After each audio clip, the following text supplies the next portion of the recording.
Hello there, ladies and gentlemen. Good morning, good afternoon, good evening, whenever you are watching this. I am the Chall, and today, Chall Chats and Previews. Doncaster Rovers versus Accrington Stanley. Who are they exactly? Now, before we get started with this, make sure you do like, comment, subscribe, click that notification bell so you never miss another YouTube video. We are on the road to 3,000 subscribers and 500,000 views. Let's get there as soon as possible.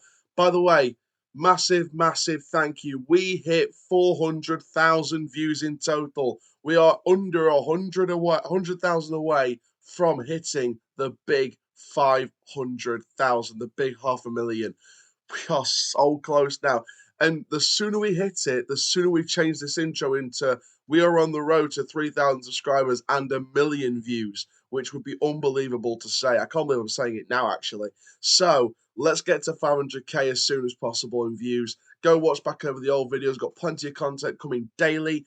And for now, guys, let's have a look at everything with this match as Doncaster Rovers host Accrington Stanley. So, first of all, then on Accrington Stanley, of course, they beat Newport County 3-1 in their latest game. That was their first win in 5 for the Stanley boys. Now then, Accrington Stanley, they play decent football. They're all right. They move the ball comfortably. Of course, their average possession overall this season has been around the 48 kind of percentage mark. So below 50%. So you're probably expecting a bit of a Wrexham-style possession game where they probably retain the ball more often than us, but they'll try and press forward. They'll try and provide the long balls. They'll try and utilise some of the talent they've got in the attack. I mean, Tommy Lee is a name that really strikes to me as one of their best players at Accrington. I feel that Tommy Lee's probably the best player there. I think that on his day, I think VTech can provide some wonderful saves. For me, Henderson could be good as well. They've got a few great talents in that side. Obviously, Sean Wally's very experienced. We know Seamus Connolly's the captain. He's very experienced. Joe Pritchard, he's got something about him. So there's a few players in there that can do some damage. I mean, they've scored, 56 goals and conceded 60. So they're there to be got at, but do not count them out attacking-wise because they can hit you where it hurts. You know, Newport started off brightly with their first goal, and then, of course, Accrington turned it around completely by the end of that game, especially with the sending off for Newport. So Accrington can hurt you. They can hit you where it hurts, and it's going to be very interesting to see what happens in this game. I mean, Accrington, like I said, they've got some brilliant players. The big thing here is the manager situation. Obviously, John Doolan's I think he's just the interim manager. I might be wrong. I think he's been made permanent by now, but I think he's in charge at least till the end of the season, at least. So obviously the manager situation, obviously in the last month, we know that Coleman and his assistant Bell were sacked, which I thought was quite unusual considering I thought they were in a decent position considering their relegation last season. For me, I think that what's interesting about this is I feel like there was more to that. I don't think it was just as simple as, they wanted to make a change. I feel like there was more to it, but we're not going to get into the politics of that. They've gone, everything happened, we move on. And Doolan's come in and he, wants to make an impact. He wants to try and really kickstart something as Accrington manager. And, getting your first win in 5 is obviously great for you to try and build off where you're on a form. But I think with the form we've been in at the moment, I think we're probably the worst team to come up against at this moment in time.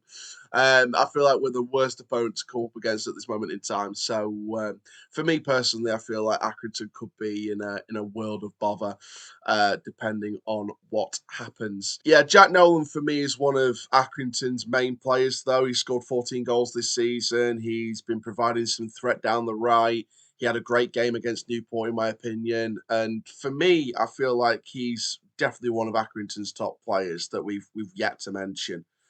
Obviously, Brad Hills in defence is another one. Again, I think that he, shores it up. He's, great as the right centre back for Accrington. I think that he's providing some great moments for them. I think he's comfortable on and off the ball, wins the duels well, plays it out really nicely, and I think that he's just a really comfortable defender at this level.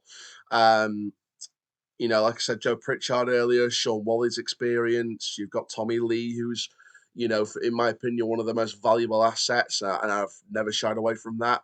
Um, so you've got a good range of players there. You've got your Pritchards, you've got your Nolans, you've got your Vitex, you've got your Lees, you've got your Brad Hills. So you've got a good range of players up and down the pitch. Wally's experience will come in handy as well. So will Captain Connolly. So for me, I feel like Accrington have got a well-rounded squad. They just needed to add to that. And I don't think the departure of Coleman helped at all with the situation. I think I think we knew for a fact that season was over anyway. But because they weren't going to be in any trouble this season, and they weren't going to be trouble in the top, unfortunately. So I think Accrington just needed this season to kind of stabilise after relegation and just kind of just stay around this mark, just try and get to a point where they can build from. And then obviously next season they'll try and build something more, add some more valuable assets to the squads and, move out some of the dead wood. And then Accrington could try and build to try and get back into League One as quick as they can because it's not easy to get out of League Two. I think we knew that the hard way, but Accrington will definitely want to try and push, really try and push to try and build a squad capable of challenging up there next season, whoever the manager situation ends up being in the end of the day. So Accrington, for me, I think we'll go out with probably a similar team that started the Newport game. Obviously, they made a couple of changes to the side going obviously later on in the match. They made a few substitutions. They made 4 substitutions. They've made at least 3 or 4 subs in the last couple of games. So they're not one for minimal substitutions. They make a lot of changes throughout the match. So we're probably going to see a similar team that started the game against Newport. So we're probably going to see Vitek in goal. We're going to see O'Brien and Shipley as your fullbacks, Gubbins and Hills in the back line, Woods and Captain Connolly, and then a front 3 of Wally, Anderson, and Nolan, and then Tommy Lee up front. What about for Rovers? Well, I've gone with a similar team that started the previous game against Walsall. However, it's a team that invites one person back into the starting lineup who was on the bench for the Walsall game initially, but I think will be fit enough to start. So with that being said, my predicted lineup is this. Timothy Lotitala in goal. A back 4 right to left of Jamie Sterry, Joseph Oliver, Richard Wood and James Maxwell. A midfield of Owen Bailey and Matthew Craig. A front 3 of Luke Molyneux and Hakeeb Adelakan, either side of Harrison Biggins. And up front on his own, Joe Ironside. Now then, what about my predicted scoreline? For me, I think this is a tough one because I know Accrington's got quality players. However, I think the form book just puts us right in the favour for this match. And I don't think Accrington's got the squad. I know they've got some top players, but I don't think they've got the squad this season in terms of the balance capable of stringing a second win from this. And that's no disrespect to Accrington. I just feel like they'll bounce back on a different day and get a couple of wins together before the end of the season. But I don't think it'll be in this game. So I'm going to go with my initial Walsall prediction, which would have come true if it weren't for the 90th minute. But I'm going to go with a 2-0 clean sheet victory. Lotitala bounces back from that 90th minute goal from Walsall with a clean sheet this week. And I think we'll get a couple of goals in there. So that's my kind of thinking behind it. I think Accrington could do well, but you just never know.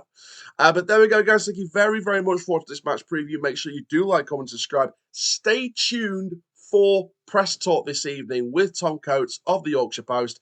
We'll be reviewing the pre-match press conference from Grant McCann, go through any kind of details and everything like that. I am the CHALL. Ta-ra for now, and that is full